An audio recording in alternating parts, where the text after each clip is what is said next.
इस वीडियो में हम चर्चा करेंगे एकादशी व्रत की, जो आषाढ़ मास के कृष्ण पक्ष की एकादशी।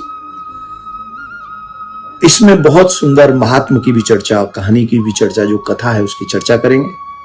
आप लोग मन लगाकर सुने। आप सभी प्रभु प्रेमियों को बताएं कि एकादशी व्रत बहुत महत्वपूर्ण है सभी वैष्णवों के लिए। जो एकादशी के दिन अन्न भक्षण करते हैं उन्हें उचित नहीं माना गया है हमारे शास्त्रों में।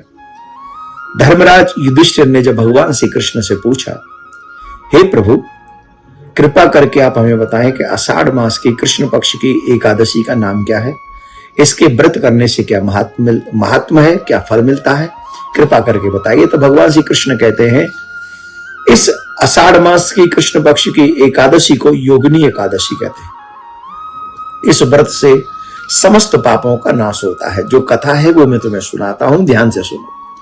भगवान श्री कृष्ण ने कहा, अलकापुरी के राजा कुबेर, जो कि भगवान शिव के परम भक्त हैं, नित्य भगवान के पूजन में लगे रहते हैं। शिव ही उनके प्राण हैं, उनकी पूजा करते थे। उनकी पूजा के लिए एक हिम नाम का माली मानसरोवर से पुष्प चुन के लाता था और वो पुष्प लाके कुबेर को देता था। कुबेर उन पुष्पों को भगवान भोलेनाथ पे चढ़ाते थे। उस हिम नाम के माली की एक पत्नी थी, बहुत सुंदर थी, और वो हिम नाम का माली जो है उस बहुत ही कामी था, अपनी पत्नी में आसक्त रहने वाला था।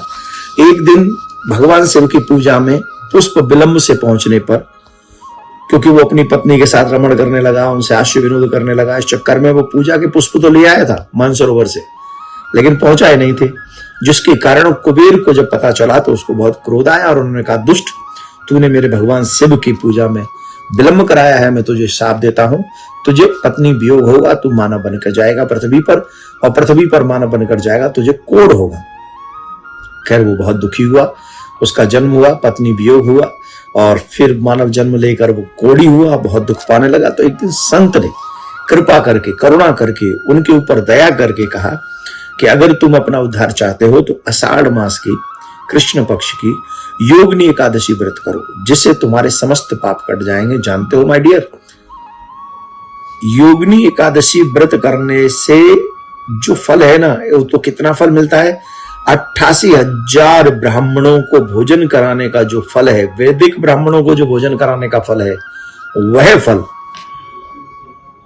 योगिनी एकादशी व्रत करने से मिलता है।